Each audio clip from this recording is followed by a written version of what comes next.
வணக்கம். தமிழக விவசாயிகள் வாழ்வாதார முன்னேற்ற சங்கம் மாநில தலைவர்.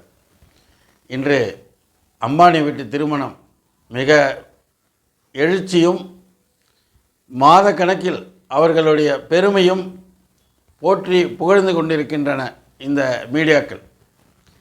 அதாவது எட்டிப்பழம் போல், எட்டிப்பழம் பார்ப்பதற்கு அழகாக, மிக அழகாக இருக்கும், அதை பயன்படுத்த முடியாது, அந்த அளவுக்கு கசப்பு. அதற்கேற்றாற்போல் இந்த அம்பானி வீட்டு திருமணம் சீரும் சிறப்பாக நடைபெற்று கொண்டிருக்கிறது. தப்பில்லை, நாங்களும் வாழ்த்துக்கிறோம்.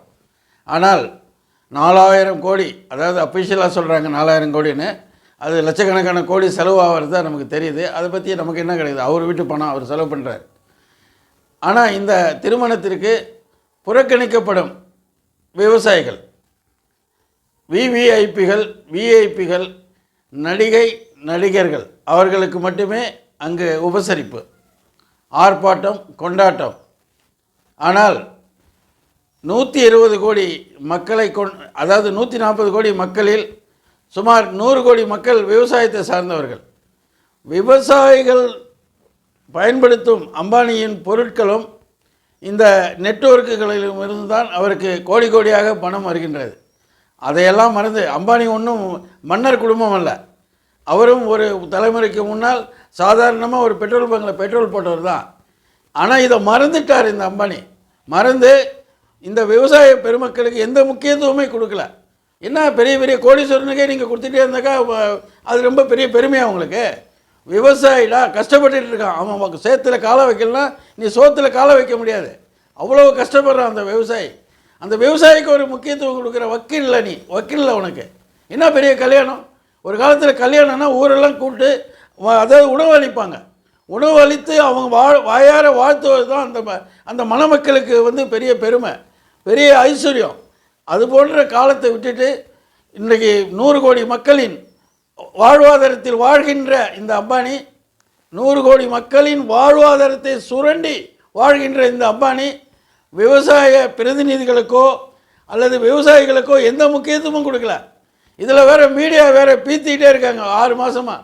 நான் 500 கோடி நெக்லஸு, 500 கோடி சேலை, 20 கோடி வாட்சி போன்ற எண்ணற்ற பெரிய பெருமை பேசுகிறான், பெருமை பீத்துறான். ஏன் விவசாயிகளை கூப்பிட்டு ஒரு 1000, 5000, 1 லட்சம் விவசாயிகளை கூப்பிட்டு அட்லீஸ்ட்டு உணவாவது கொடுக்க கற்றுக்குங்க. இந்த மாதிரி இல்லாத காலத்தில் நீங்கள் இனிமேல், இதற்கு முன்னால் ஒருத்தர் 90 காலங்களில் 200 கோடி செலவு பண்ணி ஒரு வைர வியாபாரி கல்யாணம் முடித்தார்.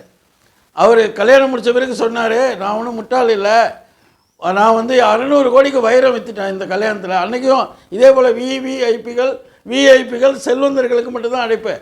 ஆனால் அவர் அன்றைக்கி கேவலமாக பேசினார். நான் 200 கோடி செலவு பண்ண முட்டாள் கிடையாது, 600 கோடி சம்பாதிச்சிட்டேன் வைரம் விற்று. வந்தவெல்லாம் வேறு வழி இல்லாமல் பெருமைக்காக என் வைரத்தை வாங்கிட்டு போனான். இன்றைக்கி அந்த வைர வியாபாரி இருக்கிற இடமே தெரியல. அதுபோல் இந்த அம்பானியின் குடும்பமும் இதுபோல், அதாவது நீ இன்றைக்கி நெட்வொர்க்குடைய விலையை மடத்தனமாக ஏற்றிட்டீங்க. இதெல்லாம் இன்னும் வரும் காலங்களில் அம்பானியினுடைய குடும்பம் கீழ் நோக்கி தான் போகும் என்பது எங்களுடைய கருத்து. ஏன்னா இனிமேல் இந்த விவசாய பெருமக்கள் 100 கோடி விவசாயிகள் இனியும் அம்பானியின் பொருட்களையோ அல்லது அம்பானி நெட்வொர்க்கையோ பயன்படுத்த தவிர்க்கணும். அப்படி இருந்தால் தான் இவங்களுக்கெல்லாம் இந்த ரோஷமானலாம் வரும். அதனால் பெரிய விஷயம் கிடையாது. விவசாயிகளுக்கு எவன் முக்கியத்துவம் கொடுக்கலையோ அந்த நிறுவனம் இன்று முதல் அதாவது கீழ் நோக்கி போகும் என்பது எங்களுடைய கருத்து. ஆகவே வரும் காலங்களில் என் விவசாய சொந்தங்கள் எந்த காரணத்தை முன்னிட்டும் அம்பானி பொருட்களை பயன்படுத்தாதீங்க. இது ஒன்று செஞ்சாலே போதும், அவன் மம்மதை அடங்கி போயிடும். மீண்டும் கூறிக்கொள்கிறேன். நன்றி, வணக்கம். செய்திகளை உடனுக்குடன் தெரிந்து கொள்ள சமூக உரிமை நியூஸ் சேனலை சப்ஸ்கிரைப் செய்யுங்கள்.